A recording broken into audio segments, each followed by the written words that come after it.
రేవంత్ రెడ్డి పరిపాలన మోసేకి బెల్లం పెట్టిండు అరిసి నాకు పెడుతుండు అయ్యా గిది పరిస్థితి చూడు ఒక్కొక్కరు నానిపోయి గోస 3 రోజులే ఒక్కొక్కరు తన్నుకునే పరిస్థితి అలా ఐకేపీలా బోనస్ ఎవరికి ఇచ్చిండు ఊళ్ళో అప్సిపూర్ వాళ్ళకి ఇచ్చిండు రమ్మని చెప్పి దుబ్బాక మండల లేదు బోనస్ ఇచ్చిన ఘనత అంతేనా. నేను బోనస్ ఇస్తున్నా, ఆడోళ్ళకి 2500 ఇస్తున్నా, 4000 పింఛన్ చేస్తా, వికలాంగులకు 6000 చేస్తా. ఏమిటికి ఇవన్నీ బోకర్ మాటలు, ఇవన్నీ ఎందుకు పనికిరాని మాటలు. ఆయన ఒక మాట మొన్న ఒక స్టేజ్ మీద ఒక మాట అన్నాడు, ఏమన్నాడు? నా శత్రువు కూడా క్వశ్చన్ చేయకుండా పని చేస్తా, 100% చేస్తున్నా, రైతుల్ని మంచిగా చూసుకుంటున్నా, రైతు భరోసా చేస్తానా, అదేవిధంగా రైతులకి బోనస్ ఇస్తున్నా, మహిళలకి గ్యాస్ ఇస్తున్నా, ఇవన్నీ చెప్తున్నాడు కదా. మరి ఇప్పుడు ఒకసారి ఆయనకు అంతరాత్మకు తెలియాలి. ఆయన అంతరాత్మకు వాళ్ళ ఇంట్లో ఆయన ఇంట్లో వస్తున్నామటే వాని కాన్షియన్స్ లో వస్తుందేమో అడుగురు మీరు. వాని కొడంగల్ నియోజకవర్గంలో వస్తుందేమో అడుగురు అంతే. తులం బంగారం అంటే మీరు ఒక్క నిమిషం ఆగురి. అవసరంలోకి ఇస్తే జర లేట్ అవుతుంది. కమ్మరోళ్ళ దగ్గర జల్దీ కరుగుతుంది. కమ్మరోళ్ళ దగ్గర జల్దీ కరిగి జల్దీ ఇస్తుండు. కొలిమిలో పెడితే జల్దీ వస్తుంది బంగారము. ఈ గోల్డ్ స్మిత్ ఇంటికాడ కొలిమి ఉండదు కాబట్టి కమ్మరోళ్ళ దగ్గర పెడితే లేట్కి ఇస్తుండు. మన ఇప్పుడు అవసరంలో దగ్గర పెడితే లేట్కి ఇస్తుండు. కమ్మరి కొలిమిలో పెడితే రప్పని కరుగుతుంది అన్నట్టు. అది కడి అందులో వారెత్తే జల్దీ కరగంగానే కడిచ్చేస్తుండు. ఫ్రీ బస్ అది ఫ్రీ బస్ అంటే అది శాస్త్రం ఉన్నది. మొగోళ్ళు మాత్రం చీరలు కట్టుకొని బస్ ఎక్కాలి. పక్క మరి అది ఏం లేదు. చీరలు కట్టుకోవాలి, ఒకటి వెనక విగ్గేసుకోవాలి, ఎక్కాలి, 3 నిమిషాలు కొరికించుకొని. అయితే మరి మీరు అన్ని అంటారు కానీ పాపం రేవంత్ రెడ్డి అంట ఎక్కడ పోయినా దొంగను చూసినట్టు చూస్తారు, నాకు డబ్బులు ఇస్తలేరు అని అంటున్నాడు. దొంగనే ఇదివరకు దొంగతనం చేసింది దొంగగాడ. మీ ఇంట్లో గిట్ట దొంగతనం చేసిండా?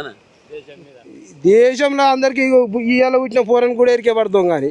ఎట్లా తెలుసు? ఓటుకున్నోడు దొంగ అని తెలిసేనా? మళ్ళా నువ్వు నన్ను అడగబడితేమే.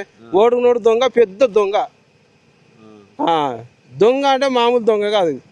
2500 ఇస్తానారా? 2500 అంటే నేను ఏమంటున్నా, వీళ్ళకు స్టార్టింగ్ రాగానే వస్తున్నాయి. ఫస్ట్ వరకే వస్తున్నాయి. ఫస్ట్ వరకు అత్తనే జీవులు పడుతూనే ఉన్నాయి వాళ్ళకు. నేను ఏమంటుండే, అడగక ముందుకే 2500 వస్తున్నాయి, 4000 పింఛన్ వస్తుంది, వికలాంగులకు 6000 వస్తున్నాయి. ఇవన్నీ ఎత్తుడు. వాని కడుసాల కూడా వాడు ఎన్నడు దిగిపోతాడో, వాడు ఎన్నడు రాజశేఖర్ దగ్గర పావురాల గుట్టకవాడు ఎన్నడు ఇది అయిపోతాడు.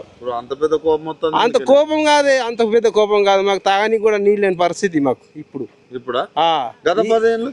గత 10 ఏళ్ళు బ్రహ్మాండంగా మాకు నువ్వు ఏ పథకం కేసీఆర్ అందని పథకం అందని ఇల్లు లేదే. కేసీఆర్ పథకం అందని ఇల్లే లేదు. అంతేనా? వీడు వేసింది ఏంది చెప్పు నువ్వు ఒకసారి. ఇందిరామ్మ ఇల్లు వస్తున్నాయా? ఇందిరామ్మ ఇళ్ళకు కలర్ వేసి వీడే నేనే కట్టినంత చూస్తుండు. నేను ఏ ఊళ్ళో చూసారే? కలర్ ఇందిరామ్మ డబుల్ బెడ్రూమ్ లకు మీద 3 రంగుల జెండా కట్టినాము. చూస్తుండు నేనే కట్టినా అని. 5 లక్షలు ఇస్తారా? 5 లక్షలు మా ఊళ్ళో ఇప్పటి వరకు ఒక 78 మందికి ఇచ్చిండు. ఇంకొక 50 మంది లైన్లు ఉన్నారు రానికి. 15 నెలల బాగానే కట్టిస్తా. బ్రహ్మాండంగా. చెప్పితే సిగ్గుపోతే చెప్పకపోతే మానం పోతుంది. ప్రభుత్వం చెప్పితే సిగ్గుపోతే చెప్పకపోతే మానం పోతుంది. అంతేనా? అది ఇంత మంచి ప్రభుత్వం బతుకులేదు లేదే. సన్న బియ్యం దీన్నే జర్ర ఆయనతో 2 తిరేట్లు ఎక్కువ దింపుతుర్రు.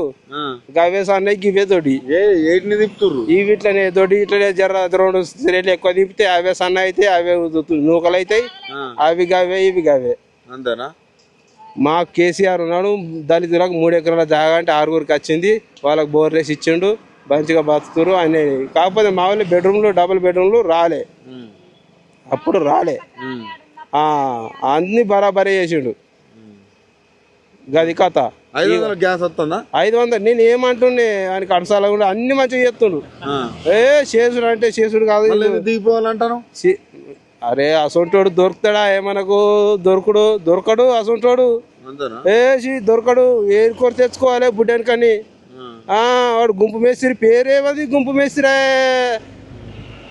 ఓకే నాది లైవ్ మళ్ళీ నువ్వు దానికి అడిగేకు మంచిగా అందరికి పెట్టు ఏం కాదు నేనే భయపడేటోని కాదు పెడతారు మరి పెట్టని నేను ఏడికైనా రెడీ కేసీఆర్ నేను ఎవ్వరు మంచి చేస్తే మనకు అంత మంచిది ఉంటది దొంగ హామీలు ఇచ్చి నువ్వు గద్దెనెక్కి ఇవ్వాలా ఏమో ఎత్తున్నావు అంటే ఏందన్నట్టు ఇవ్వాలా దొంగ హామీలు అని మొత్తం దొంగ హామీలే ఒక్కడి కూడా నువ్వు అదే కాదు 15,000 వస్తానా రైతు భరోసా నేను ఏమంటున్నే నేను వడ్డీ ఎక్కే వరకు నాకు మెసేజ్ వచ్చు కేసీఆర్ పీరియడ్లో ఇప్పుడు నాది లేదు ఇది లేదు 3 సంవత్సరాలు 3 పంటలు అటే రైతు బంధు వీకినాయి నేను 7,500 ఎత్తా 6,000కి పోయినాయి ఇప్పుడు 5,000 కూడా దిక్కులేదు